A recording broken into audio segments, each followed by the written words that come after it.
নমস্কার বন্ধুরা, আপনারা দেখছেন আপনাদের প্রিয় YouTube channel the way of education. বন্ধুরা, এই মুহূর্তে আমরা উপস্থিত হয়ে গেছি হিন্দুস্তান কপার লিমিটেডের অফিসিয়াল ওয়েবসাইট, যার অফিসিয়াল ওয়েবসাইটটি হচ্ছে hindustancopper.com। তো বন্ধুরা, এই মুহূর্তে হিন্দুস্তান লিমিটেডের আন্ডারে একটি নতুন চাকরির বিজ্ঞপ্তি উঠে এসেছে, সম্পূর্ণ একদম পার্মানেন্ট পোস্টে এবং খুব ভালো পোস্টে উঠে এসেছে। তো কী সেই পোস্টে আপনাদের রিক্রুটমেন্টটি হচ্ছে, কবে থেকে আবেদন শুরু হবে, এছাড়াও আবেদন করতে গেলে আপনাদের শিক্ষাগত যোগ্যতা কী লাগছে, আপনাদের বেতনক্রম কী হতে চলেছে, এছাড়াও আপনাদের আবেদন আপনারা কত তারিখ অবধি করতে পারবেন, সমস্তটাই কিন্তু আজকে আমরা বিস্তারিত আলোচনা করব এই ভিডিওর মাধ্যমে। তো আপনারা কিন্তু অবশ্যই ভিডিওটি সম্পূর্ণ দেখবেন এবং চ্যানেলে প্রথমবার হয়ে থাকলে অবশ্যই চ্যানেলটি সাবস্ক্রাইব করে দিয়ে আমাদের পাশে থাকবেন। তো চলুন দেখে নেওয়া যাক সম্পূর্ণ রিক্রুটমেন্ট প্রসেসটি এবং সম্পূর্ণটাই কিন্তু আজকে আমরা খুঁটিনাটি বিস্তারিত আলোচনা করব এই ভিডিওর মাধ্যমে। ওকে, তো দেখতে পাচ্ছেন আমি এখানে উপস্থিত হয়ে গেছি। উপরেই লেখা আছে, দেখতে পাচ্ছেন হিন্দুস্তান কপার লিমিটেড, এখানে নোটিফিকেশন নাম্বার দেওয়া আছে এবং এখানে ডেট দেওয়া রয়েছে, দেখতে পাচ্ছেন। তো এখানে কি বলছে, applications are invited for the supervisory post to be filled up on immediate observation basis from employees holding permanent post. অর্থাৎ আমি প্রথমেই বলেছিলাম যে আপনাদের কিন্তু সম্পূর্ণ পারমানেন্ট পোস্টে এই রিক্রুটমেন্টটি হচ্ছে। তো এটা কিন্তু আপনাদের সম্পূর্ণ পার্মানেন্ট পোস্টে কিন্তু হচ্ছে এবং কোথায় কোথায় হবে, সেন্ট্রাল পাবলিক সেক্টরে হবে, সেন্ট্রাল গভর্নমেন্ট অর্গানাইজেশন হবে, স্টেট পাবলিক সেক্টর এন্টারপ্রাইজ হবে, অর্গানাইজেশন ইত্যাদিতে আপনাদের কিন্তু রিক্রুটমেন্টটা হবে। ওকে, তো এখানে আপনাদের বিভিন্ন ট্রেডের ওপরে কিন্তু আপনাদের বিভিন্ন রকম ভ্যাকেন্সিজ রয়েছে। তার মধ্যে আপনাদের মাইনিংয়ের ক্ষেত্রে আপনাদের ভ্যাকেন্সিজ মাইনিংয়ের ক্ষেত্রে আপনাদের ভ্যাকেন্সিজ রয়েছে 49টা, সার্ভের ক্ষেত্রে আপনাদের ভ্যাকেন্সিজ রয়েছে 2টো, মেকানিক্যালের ক্ষেত্রে 2টো, ইলেকট্রিক্যালের ক্ষেত্রে 8টা, কোম্পানির সেক্রেটারির ক্ষেত্রে 2টো, ফিনান্সের ক্ষেত্রে 1টা এবং এইচআরের ক্ষেত্রে 1টা। টোটাল কিন্তু আপনাদের মোট 65টি ভ্যাকেন্সিজ রয়েছে। ওকে,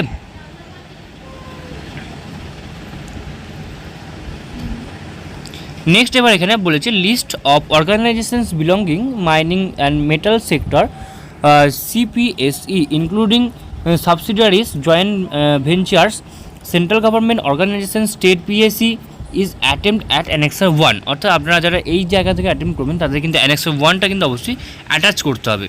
ওকে, তো আপনাদের এলিজিবিলিটি ক্রাইটেরিয়া কী বলেছে, মাইনিংয়ের ক্ষেত্রে আপনাদের অবশ্যই কিন্তু আপনার ডিপ্লোমা লাগবে, মাইনিংয়ের ওপরে 5 বছরে আপনাদের কিন্তু ডিপ্লোমা লাগবে ইন রেলিভেন্ট ফিল্ড বলে দিয়েছে এখানে, এবং foreman certificate of the competency metalliferous mines unrestricted. Okay, next হচ্ছে ব্যাচেলার, অথবা এটা যদি না থাকে আপনার, তাহলে আপনার ব্যাচেলার ডিগ্রি ইন মাইনিং, যদি আপনি ডিপ্লোমা করে থাকেন তো সেক্ষেত্রে কিন্তু আপনার 5 বছরের এক্সপিরিয়েন্স লাগবে। যদি আপনি ডিপ্লোমা করে থাকেন ব্যাচেলার করে থাকেন তাহলে আপনার কিন্তু 2 বছরের কাজে কিন্তু অবশ্যই অভিজ্ঞতা লাগবে। ওকে, এছাড়া foreman's certificate of the competency of the metalliferous mines আর second class manager certificate of the competency or for metalliferous mine. Okay, তো এটা কিন্তু আপনারা ভালো বুঝবেন আমাদের থেকে, তো আপনারা এটা একটু বুঝে নেবেন। ওকে, নেক্সট এবার আপনার যেটা রয়েছে সার্ভের ক্ষেত্রেও কিন্তু আপনার সেম অ্যাজ ওয়াইজ বলেছে। এখানে কী বলেছে দেখুন, আমি বলে দিচ্ছি আপনাদেরকে। আপনাদের যদি আপনি ডিপ্লোমা করে থাকেন এই বিষয়ের উপর, তাহলে রেলিভেন্ট ফিল্ডের উপর 5 বছরের অভিজ্ঞতা সহ লাগবে, এবং যদি ব্যাচেলার ডিগ্রি পাস আউট করে থাকেন তাহলে আপনার কিন্তু অবশ্যই সেটা 2 বছরে কিন্তু রেলিভেন্ট ফিল্ডের উপর কাজ করার অভিজ্ঞতা লাগবে। মেকানিক্যালের ক্ষেত্রেও কিন্তু সেটাই বলেছে, ইলেকট্রিক্যালের ক্ষেত্রেও কিন্তু সেটাই বলেছে, এবং কম্পোনেন্ট সেক্রেটারির ক্ষেত্রেও কিন্তু অবশ্যই সেটাই বলেছে। যদি আপনারা ডিপ্লোমা করে থাকেন তো সেক্ষেত্রে মানে ডিপ্লোমা মেকানিক্যাল ইঞ্জিনিয়ারিং বা ডিপ্লোমা ইলেকট্রিক্যাল ইঞ্জিনিয়ারিং বা ডিপ্লোমা কোম্পানি সেক্রেটারি ইত্যাদি বিষয়ের উপর যদি আপনি কাজ করে থাকেন তাহলে আপনার কিন্তু অবশ্যই কিন্তু 5 বছরের অভিজ্ঞতা লাগবে ডিপ্লোমা করে থাকলে, এবং ব্যাচেলার ডিগ্রি করে থাকলে আপনার কিন্তু 2 বছরের অভিজ্ঞতা হলেই কিন্তু আপনার কাজ মিটে যাবে। ওকে, নেক্সট যেটা এখানে আছে কোম্পানি সেক্রেটারি, এক্ষেত্রে আপনার কিন্তু graduation with 5 years experience in the relevant field. আপনার কিন্তু এক্ষেত্রে রিলেভেন্ট ফিল্ডের উপরে কিন্তু 5 বছরের একটা এক্সপিরিয়েন্স লাগবে, and pass final examination of the institute company secretaries of India আর ইউকে। নেক্সট যে ফিনান্সে কী বলেছে, graduate with 5 years experience on the relevant field, অর্থাৎ 5 ইয়ার্স এক্সপিরিয়েন্স লাগবে, গ্র্যাজুয়েট পাস করতে হবে ফিনান্স দপ্তরে যদি আপনি কাজটি করতে চান, অথবা পিজি ডিগ্রি ইন ফিনান্স আর PG diploma in finance MBA finance with 2 years experience. যদি আপনি পিজি ডিগ্রি করে থাকেন তো সেক্ষেত্রে কিন্তু আপনার 2 বছরের অভিজ্ঞতা হলেই কিন্তু আপনি এখানে আবেদন করতে পারবেন। নেক্সট হচ্ছে এইচআরের ক্ষেত্রে গ্র্যাজুয়েশন পাস করে থাকতে হবে 5 বছরের অভিজ্ঞতা নিয়ে, এবং পিজি ডিগ্রি যদি পাস করে থাকেন তো সেক্ষেত্রে কিন্তু আপনার 2 বছরের অভিজ্ঞতা হলেই কিন্তু আপনি আবেদনটি করতে পারবেন।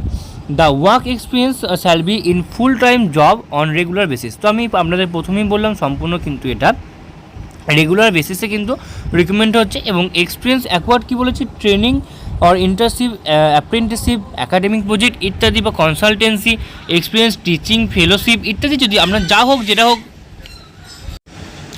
আমরা কিন্তু এই বিষয়ের ওপরে কিন্তু আপনি যদি এক্সপিরিয়েন্স থাকে তাহলে কিন্তু আপনি এটার জন্য আবেদন করতে পারবেন। Grade and the scale pay the advertise post maximum age limit required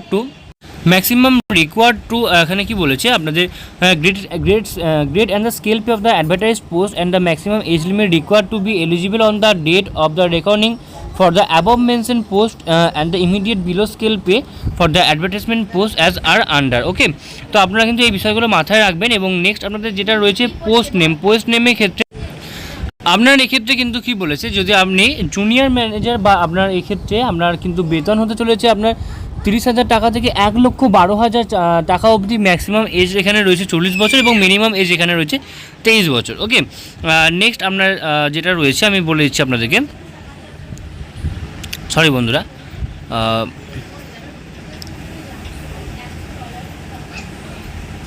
আপনার এখানে বিভিন্ন রকম আইডিয়া স্কেল পে দিয়ে দিয়েছে 2007 অনুযায়ী, বা আপনার এখানে কিন্তু অবশ্যই আইডিয়া স্কেল পে 2017 যেটা রয়েছে ইত্যাদি দিয়ে রয়েছে। এগুলো আপনারা কিন্তু আপনাদের রেকর্ড অনুযায়ী কিন্তু দেখে নেবেন। এবার কিন্তু ডেট অফ এলিজিবিলিটি, আপনারা কিন্তু অবশ্যই ডেট অফ এলিজিবিলিটি এখানে যেটা বলেছে, হ্যাঁ আপনারা কিন্তু অবশ্যই 1/8/2023 মধ্যে কিন্তু আপনার সমস্ত কিন্তু এক্সপিরিয়েন্স বা কোয়ালিফিকেশানস, এজ ইত্যাদি কিন্তু আপনারা অবশ্যই কমপ্লিট হয়ে থাকতে হবে, তবে কিন্তু আপনি এখানে আবেদন করতে পারবেন। সিলেকশন প্রসিডিওরের ক্ষেত্রে কী বলছে, selections of the candidates for appointment to the post shall be based on the performance in the written test and shall be subject to verification of the documents। অর্থাৎ আপনার রিটেন টেস্ট এক্সামিনেশন হবে এবং verification হবে, তারপরে কিন্তু আপনার কিন্তু recruitment প্রসেসটি কমপ্লিট হবে এবং আপনার কিন্তু অবশ্যই সিলেকশন হবে। এবার বলছে হাউ টু অ্যাপ্লাই, আপনি অ্যাপ্লাই কীভাবে করবেন এটা একটু কিন্তু আপনাকে খুব ভালো বিষয় করে দেখে নিতে হবে। সেটা কিন্তু আপনাকে দেখিয়ে দিচ্ছি। অ্যাপ্লাইয়ের জন্য আপনাকে অবশ্যই কিন্তু ডাউনলোড করতে হবে, এই যে পারফর্মারটা রয়েছে অ্যানেক্সার 2, সেটা কিন্তু আপনাকে ডাউনলোড করতে হবে থ্রু পেপার চ্যানেল। অর আপনার কিন্তু অবশ্যই নো অবজেকশন সার্টিফিকেট যেটা রয়েছে সেটা অবশ্যই আপনাকে ডাউনলোড করে নিতে হবে। তারপরে কিন্তু আপনাকে অবশ্যই সেই ফর্মটি ভালো করে ফিল আপ করতে হবে, তারপরে কিন্তু আপনাকে অবশ্যই সেটা জমা দিতে হবে।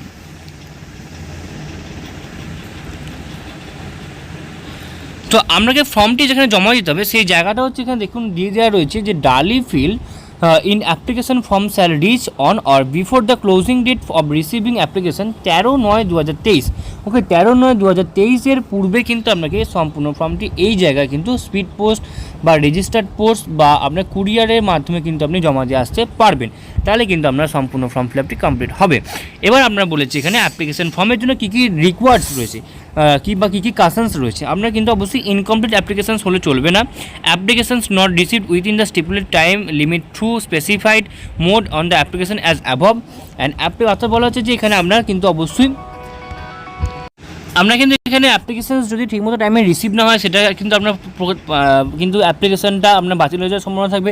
এনওসি সার্টিফিকেটটা অবশ্যই লাগবে এবং applications not in prescribed format আর without supporting documents, age, qualifications ইত্যাদি যদি বাদ থাকে তাহলে সেক্ষেত্রে কিন্তু আপনার ফর্মটি বাতিল হয়ে যাবে। এবার আমি বলে দিই আপনাদের কী কী ডকুমেন্টস লাগবে যেগুলো আপনাদের জন্য অত্যন্ত গুরুত্বপূর্ণ জানা প্রয়োজনীয়। সেক্ষেত্রে আপনাদের এখানে বলে দেওয়াই রয়েছে যে লিস্ট অফ ডকুমেন্টসে কিন্তু বলেছে copy of the 10 or SSC or matric showing date of birth, অর্থাৎ আপনার কিন্তু ক্লাস 10-এর যে রেজাল্ট রয়েছে বা তার ডেট অফ সার্টিফিকেট রয়েছে বা অ্যাডমিট কার্ড রয়েছে তার কিন্তু অবশ্যই আপনাকে অ্যাটাচ করতে হবে। এডুকেশনাল কোয়ালিফিকেশন হিসেবে diploma, graduation, post graduation, professional course যেগুলো যা আপনাদের রেকর্ড লাগবে সেই রেকর্ড অনুযায়ী কিন্তু আপনাকে অবশ্যই সেমিস্টার ওয়াইজ এবং ফাইনাল সার্টিফিকেট আপনাকে কিন্তু দিতে হবে। Copy of the statutory certificates where ever applicable, copy of the experience certificate এবং সমস্ত এক্সপিরিয়েন্স সার্টিফিকেটও কিন্তু আপনাকে অবশ্যই দিতে হবে। ওকে, এবং সমস্ত ডকুমেন্টস কিন্তু আপনাকে এখানে দিতে হবে, তারপরে কিন্তু আপনার অবশ্যই ফর্মটি আপনার গ্র্যান্টেড হবে। জেনারেল কন্ডিশনস কিছু এখানে বলে দেওয়া রয়েছে যেগুলো কিন্তু আপনারা আপনাদের রিকোয়ার্ড অনুযায়ী কিন্তু অবশ্যই দেখে নেবেন, আমি ওগুলো বলছি না। ওকে, এবার আমি আপনাদের দেখিয়ে দেবো যে অ্যানেক্সার 2 ফর্মটা আপনি কীভাবে ফিল আপ করবেন সম্পূর্ণ নির্ভুলভাবে। দেখতে পাচ্ছেন এখানে অ্যানেক্সার 2 ফর্মটা আমরা কিন্তু এই পিডিএফটা কিন্তু আমরা আমাদের টেলিগ্রাম গ্রুপে দিয়ে রাখবো, আপনারা কিন্তু সেখান থেকে খুব একদম পুরো কিন্তু ভালো করে কিন্তু আপনারা ডাউনলোড করে নেবেন, তারপরে কিন্তু আপনারা ফর্মটি ফিল আপ করবেন, তারপরে কিন্তু সেটা আপনারা অবশ্যই স্পিড পোস্টের মাধ্যমে উইথ অ্যাটাচ ডকুমেন্টসের মাধ্যমে কিন্তু আপনারা অবশ্যই পাঠিয়ে দেবেন নির্দিষ্ট তারিখের মধ্যে। ওকে, তো প্রথমে কিন্তু এক্ষেত্রে আপনার একটি এখানে আপনার ফটোগ্রাফ লাগবে এবং আপনি কোনটা অ্যাপ্লাইং ফর প্রপার চ্যানেল নাকি producing NOC at the time of the document verification ইত্যাদি এখানে আপনাকে রাইট দিতে হবে। তারপরে আপনি এখানে applied post name with the তো এখানে আপনার কিন্তু অবশ্যই আপনার applied post name with the grade discipline, এটা আপনাকে অবশ্যই লিখতে হবে। তারপরে অ্যাপ্লাইং পোস্ট গ্রেড এখানে আপনাকে লিখতে হবে। এখানে আপনার কিন্তু নিজের নাম কিন্তু ব্লক লেটারে লিখতে হবে। এখানে আপনার বাবার নেম লিখবেন, এখানে ডেট অফ বার্থ লিখবেন এবং এখানে আপনার এজ লিখবেন। আপনার 1/8/2023 অনুযায়ী আপনার বয়স কত বছর কত মাস কত দিন হচ্ছে সেটা আপনি এখানে লিখতে হবে। সেক্স আপনি মেল আর ফিমেল সেটা লিখবেন। ম্যারিটাল স্ট্যাটাস যেটা আছে সেটা লিখবেন, অর্থাৎ আপনি ম্যারিড নাকি সিঙ্গেল, অর্থাৎ আপনি বিবাহিত না অবিবাহিত সেটা লিখবেন। যদি বিবাহিত হন তাহলে আপনি ম্যারিড লিখবেন, আর যদি সিঙ্গেল অর্থাৎ আপনি যদি অবিবাহিত হন তাহলে কিন্তু আপনি অবশ্যই সিঙ্গেল লিখবেন। ওইটা SC ST OBC EWS general আপনাকে সেটা লিখতে হবে। তারপরে মাইনরিটি ইয়েস অর নো। তারপরে কন্ট্যাক্ট ডিটেলস হিসেবে আপনাকে এখানে কিন্তু অবশ্যই কমিউনিকেশন ডিটেলস উইথ পিনকোড আপনাকে এখানে কিন্তু দিতে হবে। ওকে, নেক্সট তারপরে আপনাকে কী করতে হবে,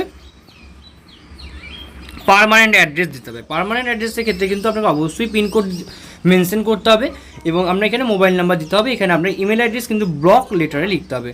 আপনার এখানে present employer name and the address with contact details. Present employer যদি আপনি কিছু থেকে থাকেন তো আপনাকে সেটা অবশ্যই ডিটেলসে লিখতে হবে। ওকে, পার্মানেন্ট এমপ্লয়ার টাইপ যদি কিছু হয় তাহলে সেটাকেও কিন্তু আপনাকে অবশ্যই সম্পূর্ণ ডিটেলসে লিখতে হবে। ওকে, নেক্সট তারপরে আপনার এখানে present employment details. Present employment details হিসেবেও আপনাকে কিন্তু যেটা আছে সেটা আপনারা ভালো বুঝবেন, আপনারা কিন্তু এটা দেবেন।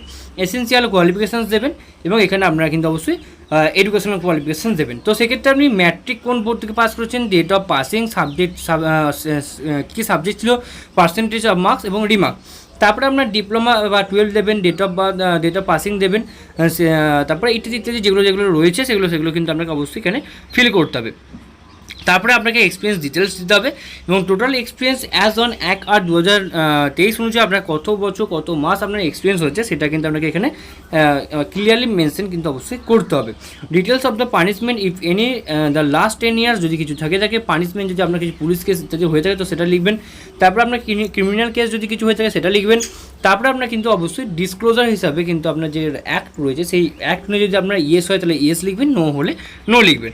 ওকে, তারপরে আপনি এখানে ডিক্লারেশন হিসেবে প্রত্যেকটাতে টিক দেবেন। তারপরে আপনি আপনার এখানে অবশ্যই ভালো করে সিগনেচার করবেন, এখানে প্লেস এবং এখানে ডেট দিয়ে কিন্তু আপনি সম্পূর্ণ ফর্মটি কিন্তু অবশ্যই অ্যাটাচ করবেন এবং অ্যাটাচ করে কিন্তু যে সাপোর্টিং ডকুমেন্টস যেগুলো রয়েছে সেই ডকুমেন্টসগুলো কিন্তু আপনি অবশ্যই এখানে অবশ্যই দেবেন। দেওয়ার পরে কিন্তু আপনি সম্পূর্ণ ফর্মটি কিন্তু 13/9/2023 পূর্বে কিন্তু নির্দিষ্ট জায়গায় এখানে ঠিকানা দিয়ে দেওয়া রয়েছিল সেই ঠিকানায় কিন্তু আপনি অবশ্যই পাঠিয়ে দেবেন।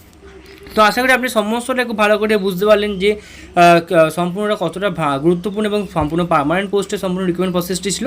তো সম্পূর্ণ ভিডিও দেখার জন্য আপনাদের সকলকে অসংখ্য ধন্যবাদ। দেখা হচ্ছে পরের ভিডিওতে এবং এখনও অবধি আপনারা যারা চ্যানেলটি সাবস্ক্রাইব করেনি তারা অবশ্যই চ্যানেলটি সাবস্ক্রাইব করে দিয়ে আমাদের অবশ্যই পাশে থাকবেন।